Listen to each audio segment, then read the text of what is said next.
If there's one thing for certain, none of us can do it alone. However, as a creative, it's not far-fetched to believe that a lot of us, at one point or another, know what it feels like to operate on a tight budget without much allocation towards operating expenses. There's so much required to run a business that we actually can lose track. We know how it feels to be the accountant, the producer, the strategist, just wearing all the hats in the world.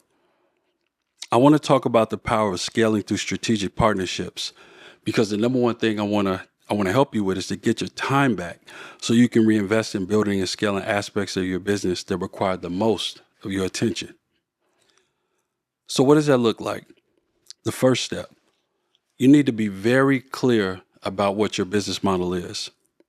If you don't know how your business is going to make money, how are you going to know how to strategically add partners and put people in place to do the things that can help you get your time back? You need a clear business model so you can identify the right gaps that you need to acquire to get the right support. Without clarity on how you serve, you risk entering partnerships that does not serve for good use of time or resources, and for those resources that can bring you the time back in your strategic partnerships. So it has been reported that a clearly defined business model adds about 30% more likely to your revenue growth. So when you think about adding strategic partners into your plan, the first thing you need to consider with yourself is, again, how does your business going to make money? The business model, there's multiple business models to utilize, but whatever business model you decide, it has to be something that's applicable to how you're going to proceed moving forward that can add people in that you can know where to plug and play these individuals. So what are these types of business models I'm referring to? You have a service-based business model, which is, for example, if you're doing freelance work or you're exchanging time to delegate your time in exchange for income. You have product-based business models. That's when you sell actual products. For example, if you're selling vinyl, digital downloads, books, fashion wares, online courses, things of that nature.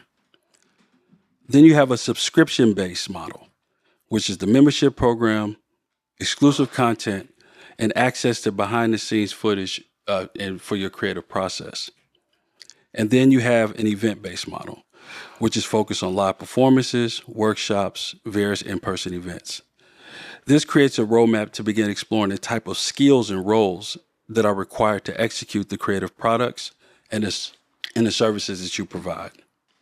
So that's why it's important to get clear about your business model, because each business model requires a different skill set and it requires a different person that you need to bring in.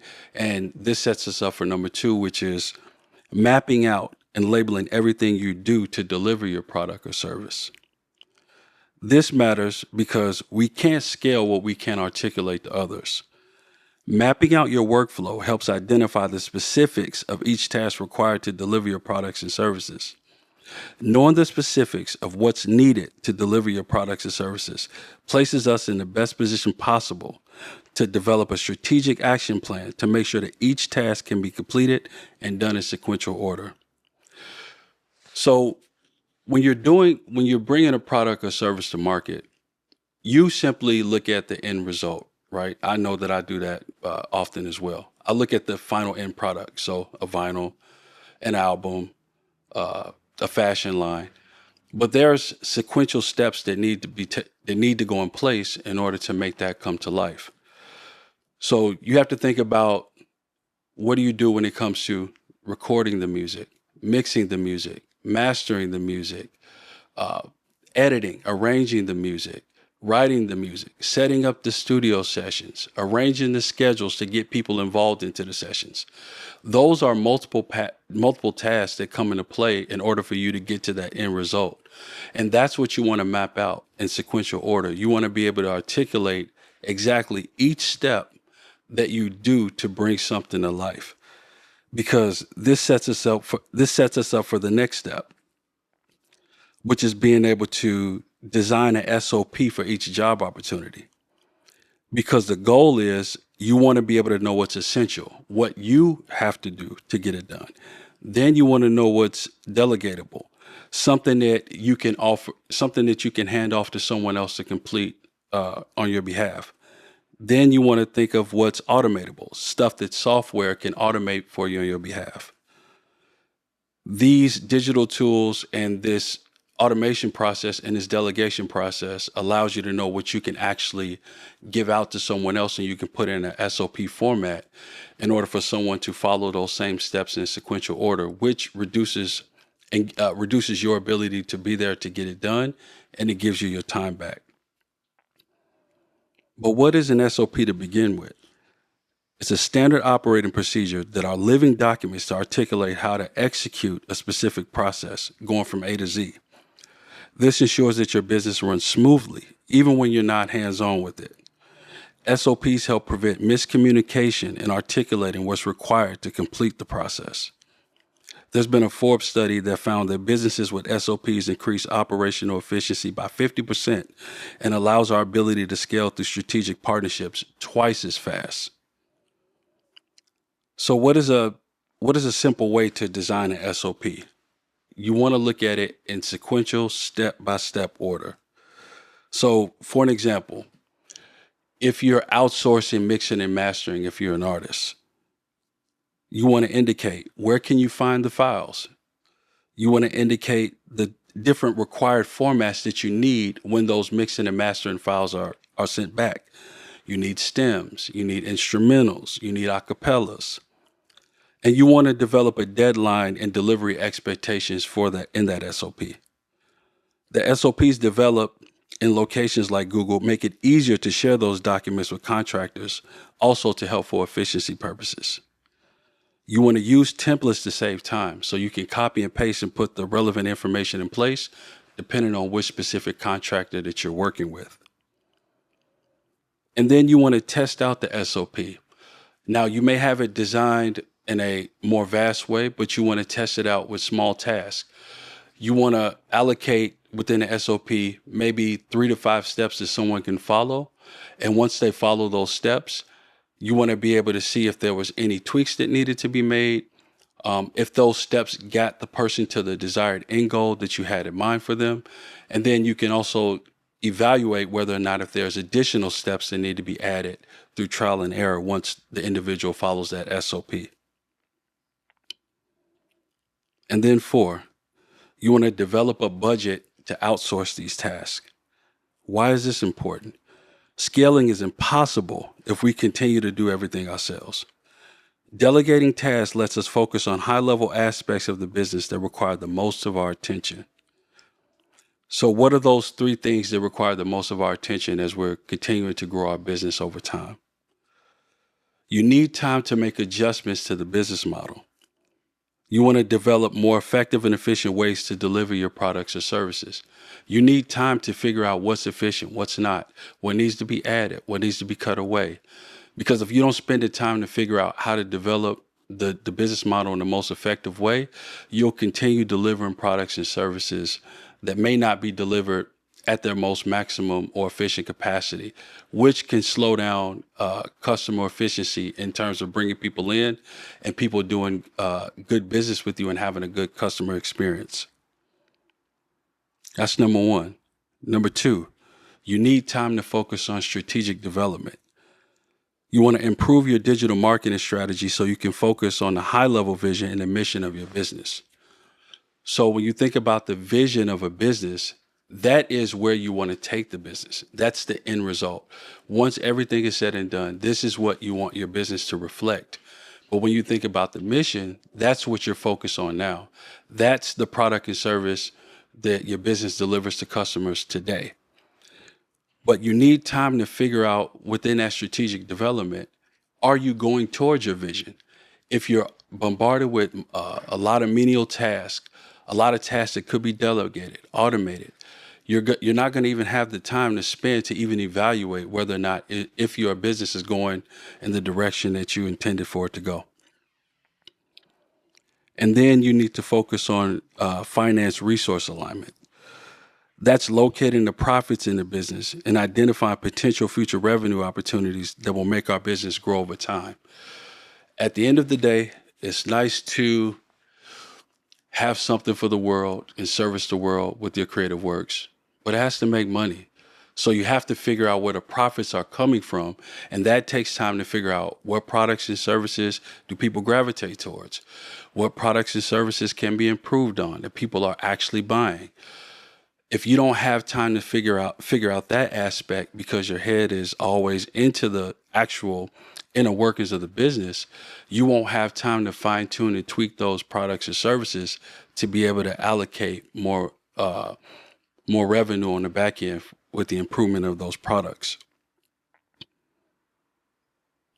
And there's also been a study from 2023 that found that businesses use automation and operations, that they actually save 25 to 30% on annual costs while increasing productivity.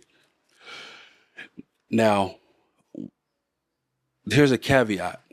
Now, with automation, it doesn't mean that you put a process in place and then you're hands off. That actually also has to be overlooked and evaluated as well. You have to make sure that the automation is actually working, and you need human people to do that. The automation cannot automate itself. It's what you put into the input to get you the output. So you want to be able to have the time and the energy to be able to go back and tweak those automated services to make sure that it's delivering the specific tasks that you've allowed to be allocated, so you don't have to spend too much time doing those repetitive menial tasks. So when you want to identify the differences between what you can automate and what you can delegate, think of it this way. With automation, you can utilize that for mass social media asset creation and scheduling, and for automated email campaigns. When you think about delegating, you want to think about content creation, hiring a partner with a videographer or photographer, someone who can help you develop those content assets to promote and market your creative works. We mentioned this earlier. If you're a particular artist, mixing and mastering, hiring a partner with an engineer, administrative work, someone who can work and be able to help you schedule and bring all of your particular parts of the business together with other partners, for example. And then social media management, someone who's a content manager, someone who can help you figure out what your social media strategy is in reference to helping you grow your business to where you need it to go. Now, I know what most people may be thinking. That costs money. You got to have money to have all of these people on board, right? But think about it this way. That's why you have to create a monthly budget, because you want to figure out what investment ability that you actually have. So, for example, if your business is making $5,000 a month, you can allocate 10% of that towards outsourcing those particular tasks. And that may cost more money on the front end, but when you're an entrepreneur, everybody knows the most important thing is time. Because when you have time back, you can utilize that time again to focus on the more important aspects of the business. When you keep exchanging time for money, time is a limited resource. Your physical being is a limited resource. That means you have to actually be there to make the money. But when you can delegate those specific tasks that are service-based, you have more time to focus on the vision and the expansion of the business. So that's why having your time back is important. And even though it costs more on the front end, you'll reap the benefits on the back end. And again, you don't have to have a large scale operation to do this. You can start small. Start by bringing in one person. Start by allocating one task away. So what does this look like? You want to hire one contractor, for example, for one small one-off task before committing to long-term hires. Even if it's starting with outsourcing one job with a frequency, say, for example, every 1 or 2 months, you reap the benefits of having more time back, again, to focus on the weightier matters of the business. So just in recap, the 4 steps that we covered to scaling through strategic partnerships is: number 1, clarifying your business model, map out your processes, create SOPs for smooth delegation, and develop a budget to outsource these tasks. And I want you to start today. You don't have to start large. You can start very small. Just start with one task. Begin scouting individuals within your actual network, people that you know now that you can particularly work with, and figure out what particular tasks match best with that individual. Start having conversations about how you can help one another and how you can help alleviate one another with specific tasks. There's such things called bartering outside of just simply paying someone an actual wage.